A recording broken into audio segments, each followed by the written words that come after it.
Hello, everyone, and welcome to our College Access Advocacy Day webinar. We are so excited to see all of you at our annual Advocacy Day event this year. This year, our Advocacy Day is co-sponsored by the Michigan Promise Zone Association and will be taking place on April 17th, 2019. As a note, all participants will be muted during today's webinar to provide the best possible experience. If you have any questions during today's webinar, please use the chat functionality and we will answer those at the end. This webinar will be recorded and posted on our website and sent to all attendees that have registered for Advocacy Day after it concludes. I wanted to start off by introducing our advocacy team here at MCAN. First, we have Ryan Fewens-Bliss, who is our Interim Executive Director. Next, we have Dr. Christopher Tremblay, who is our Director of External Engagements. And then there is myself. I am Emma Walter, and I'm the Strategy Assistant for External Engagement. On today's webinar, you will also hear from Shavana Green, who is our Operations Assistant here at MCAN. So first, I just wanted to give you a review on what we've included to plan on going over in today's webinar. You can review that below. As a disclaimer, some of the information that we provide today can be subject to change. So right now it's updated as of today, April 3rd, but the legislation that we will cover could change and we will let you know accordingly. So I wanted to start, for those of you who aren't familiar with MCAN, we are the Michigan College Access Network. Our goal and mission here at MCAN is to increase college readiness, participation, and completion in Michigan, particularly among low-income students, first-generation college-going students, and students of color. We also wanted to talk a little bit on why it is important for you to advocate. So obviously all of you have an interest in advocacy as you have signed up for this event.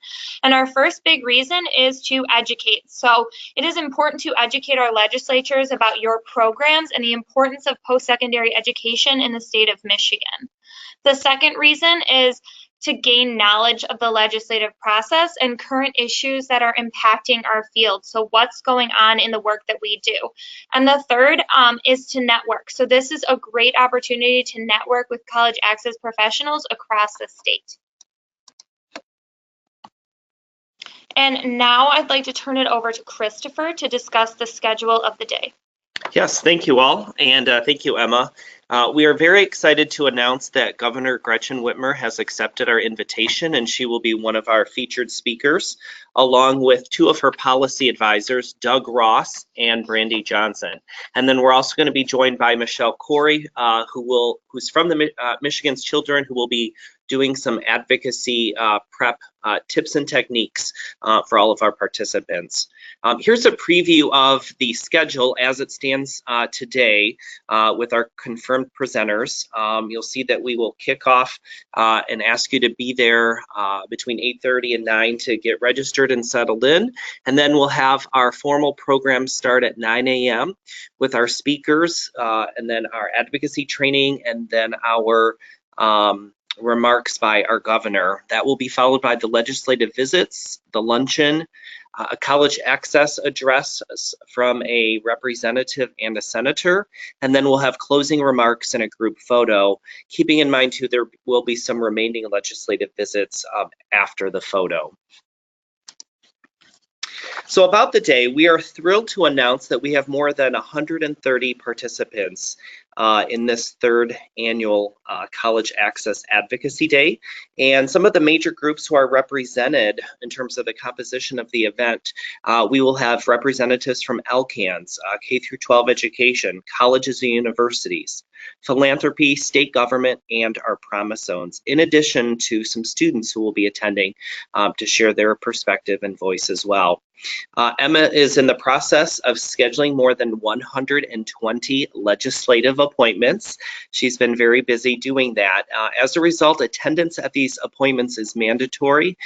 Each attendee will have 1 to 3 legislative appointments depending on where they live and the composition of the districts.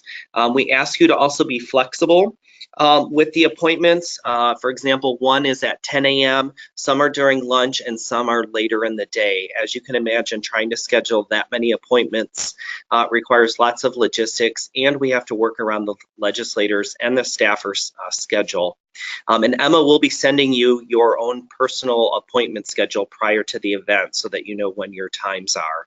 And then following each of your appointments, you'll write a personal thank you card, and MCAN will provide the stationery for that. As Emma mentioned in the beginning, we're thrilled that this event is co-sponsored by the Michigan Promise Zones Association. That organization was formed in 2016 to represent the Promise Zones. There are 11 existing Promise Zones, and they are an affiliate of the Michigan College Access Network, and their number one legislative priority right now is the Opportunity Scholarship. And now I'd like to turn it over to Shavana, who is going to share some of the logistics of the day. Thank you, Christopher. So the 2019 Advocacy Day will be held at Bogie Tower in the Senate hearing room, and check-in will take place between 8:30 a.m. and 9 a.m. Please note that attendees are responsible for the cost of parking, and parking is available at the Thompson ramp. For those of you who are visual learners, here is a map that can assist you. Bogie Tower is located at the corner of Capitol Avenue and Allegan Street. Here are some items of importance for you all to bring. Make sure that you have your photo identification, business cards, writing utensils, and an umbrella because you never know about Michigan's weather. Also, there will be a group photo taken on the steps of the Capitol at 2:30 p.m. Please know that you all may have legislative meetings scheduled at that time of the photo. Please proceed to these meetings. And when you return from your meetings with legislators and staffers, you will have a short debrief with an MCAN colleague who will talk about how your meeting went. Now I will turn it back over to Christopher. Thank you, Shavana. We wanted to let you know about a couple of House bills that are in motion. The first one that we've been following is House Bill 4162, which actually would amend the revised school code to remove the requirement that the Michigan Merit Exam include an assessment that can be used in evaluating students' workforce readiness. Essentially, it eliminates the ACT work keys instrument. So we're waiting for more updates on that. There has been some legislative analysis by the House Fiscal Agency. So again, stay tuned for more information as that develops. The second one is House Bill 4406, which is a bill to amend Public Act 525 from 2008. That act is entitled Fostering Future Scholarship Trust Fund Act, and that recommendation is to include training programs for foster youth to prepare them for gainful employment in a recognized occupation. So in addition to attending an institution of higher education, the Scholarship Trust Fund could be applied to training programs for workforce development. So stay tuned for more updates on that on the day of Advocacy Day. In addition, I wanted to just remind you of, in the governor's proposed budget, there were 8 post-secondary education highlights, and all of those are listed here. So just wanted you to be reminded and familiar with these in terms of what we're pleased with to support in her budget for the most part. Part of it includes maintaining the appropriation to MCAN and an investment in the Michigan Reconnect program, continuing to support AP, Advanced Placement, International Baccalaureate, and CLEP testing fees for low-income students, increased funding to the Promise Zones, 3% increase for both community colleges and the four-year universities, maintaining the tuition grant program and the Michigan Competitive Scholarship, as well as continuing the tuition incentive program, but again, there is a tuition cap on that program.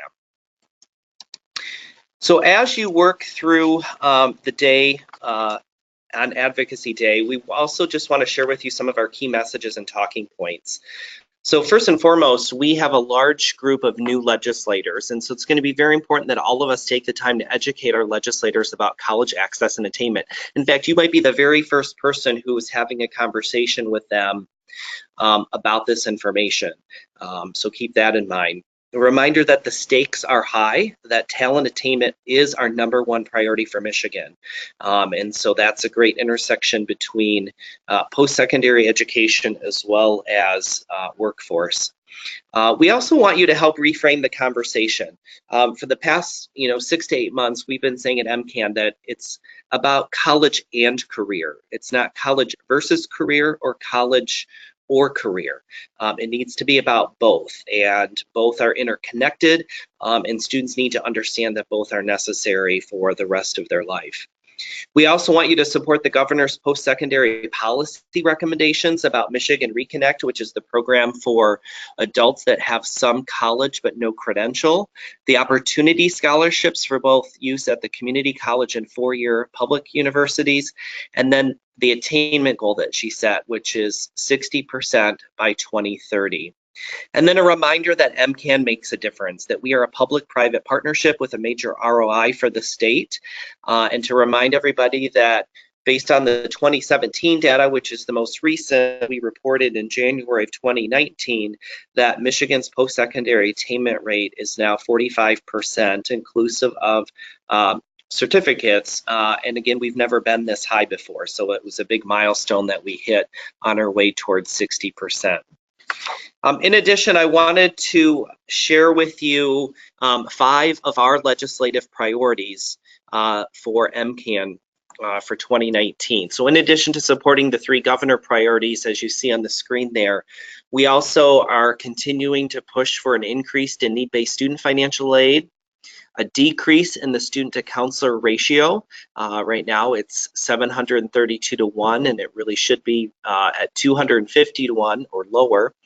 Increase FAFSA completion, expand early college credit options, and again, continue to support higher education, which again is embedded in this year's governor's budget.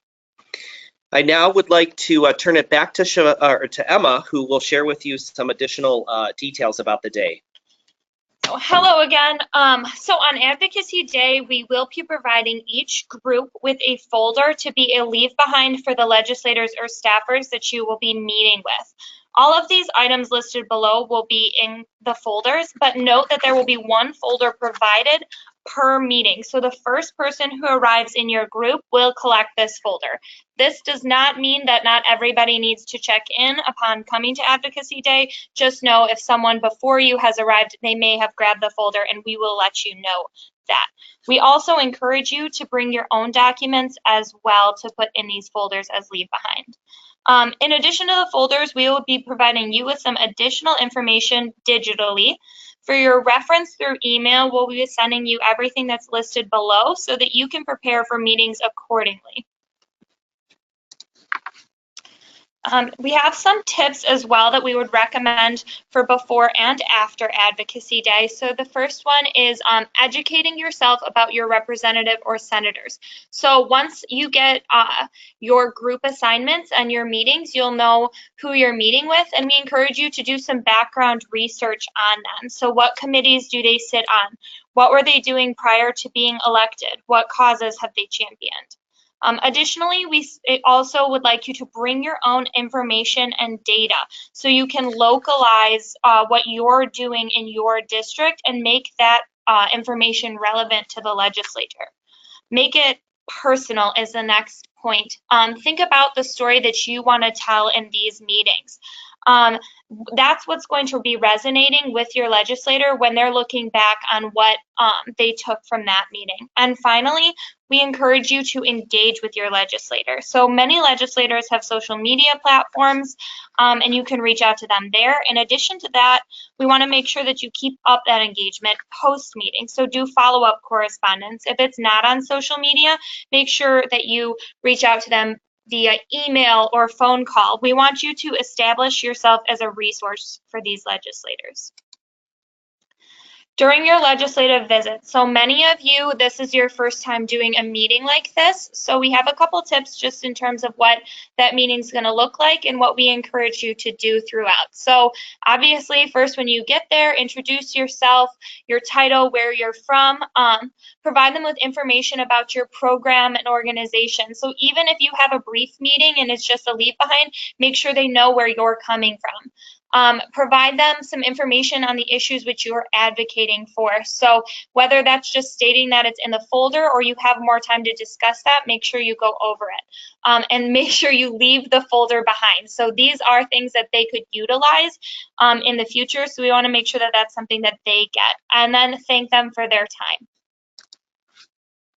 We've also included an additional resource. So at our 9th annual conference, we did a pre-conference advocacy session that was included an advocacy menu that just kind of has some beginner's tips for advocacy and getting into meetings such as this one. So this is inclusive of engagement tips, correspondence, and a breakdown of the legislature.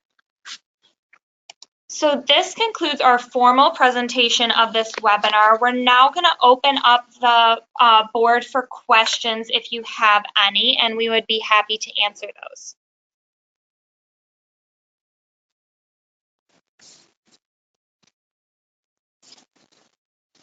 While we wait for some questions to be posed, when we will be sending up a follow-up email that will have a link to the recorded webinar that you can re-reference, and it'll have links to the Advocacy 101 menu and the entire slide deck. So we want to make sure that you have that to refer to between now and April 17th. So we'll give it another minute to see if there are any questions from the audience. We want to thank you for tuning in today.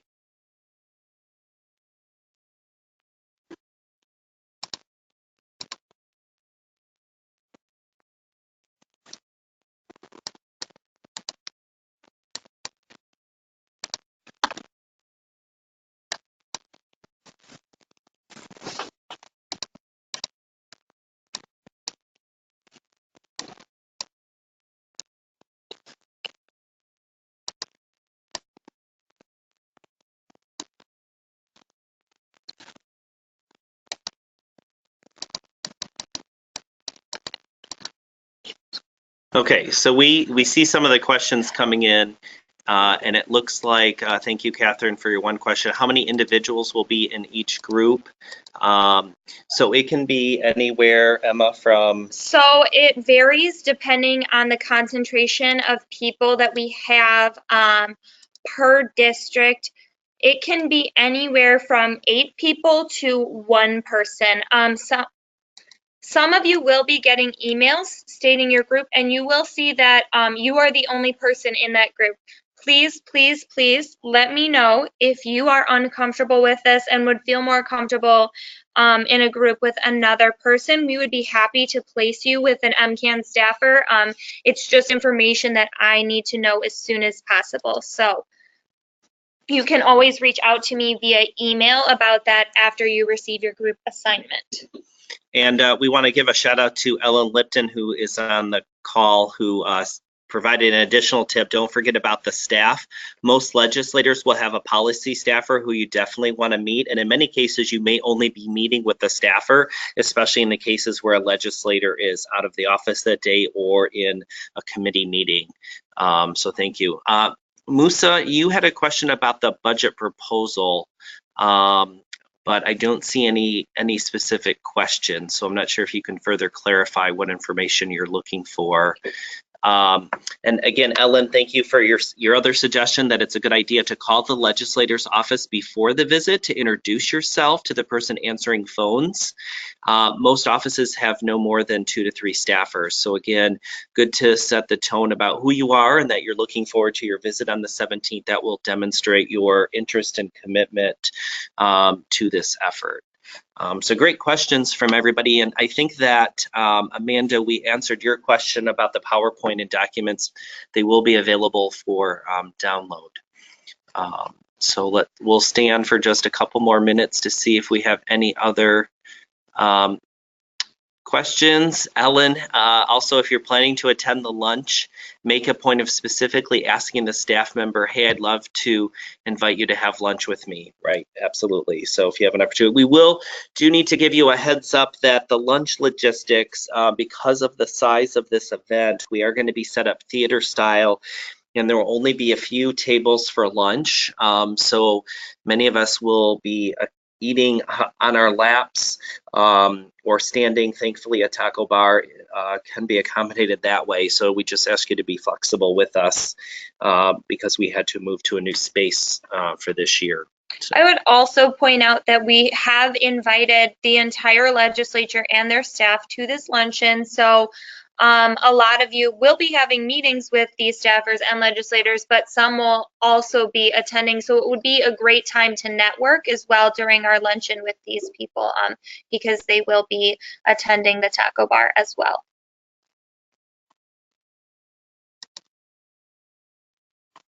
All right, do we have any other questions from anybody who's on the webinar? This is your chance to clarify any additional information that we didn't cover or share any other tips. If you have done this before, we want to thank Ellen for all of her suggestions and thank everyone else who's already posed a question.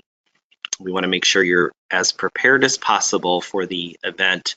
Feel free, as we continue to monitor for questions, you can contact either myself or Emma at the email addresses on the screen, and we can answer your questions. There was a question that came on about, do we have a hotel block?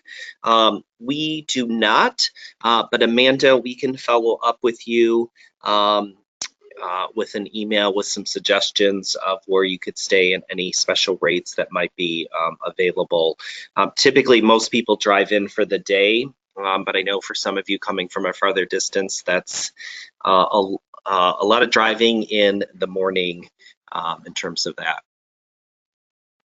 Okay, thank you, Musa, for your question clarifying. Are we going to have access to the governor's budget proposal before the event? So yes, that's actually already available on the governor's website, but we will add it to our materials that you'll be able to link to digitally so that you can see that, and we'll make sure that the the documents that explain the higher ed portions are also in there so you can further educate yourself. There's a multi-page document that will elaborate on those 8 post-secondary recommendations that I highlighted a few slides ago. All right, we're going to make one final call for questions, but I think we've covered everything for now. Again, we're very much looking forward to everybody's participation. It's going to be a great event. And again, we're looking forward to the governor's presence and hearing directly from her about the priorities that she has set in her budget as she looks forward to making Michigan a better state. So, all right. We want to say thank you for attending, and I think Emma's got one final update before we conclude. I do have one update. So if anybody is interested and once they receive their meeting assignments, would like to attend a legislator that we haven't covered, but we have identified as a target legislator, and you want the experience of going to more legislative meetings, please reach out to me. We do have a list of about 16 legislators that we are still looking to hit. So if you want to be included in these meetings and would like to have a voice at that table, please email me at the email listed on the screen, and I would be happy to plug you in on one of those meetings. And there, when a couple questions came in, Marjorie, thanks for your question about when will materials be available digitally. I think our plan is probably a week from today. We'll make sure that they are up, and then when we send you, we will be sending all registrants one final confirmation email, and that email will include a link to all of those documents. And in terms of the question we received about MCAN's position on eliminating work keys, we have not yet made a stated position on that. Obviously, that's very much a workforce readiness piece, so while it somewhat can connect to the college and career mentality, it's very focused on connecting skills to workforce. So I think we still have not yet made a position known on that. So stay tuned for more information as that develops, but thanks for that question. So I think out of respect for everybody's time, since we said this was going to run from 2 to 2:30, we're going to go ahead and conclude at this point. Again, thank you all for participating and look for the follow-up information within the next week. Thank you.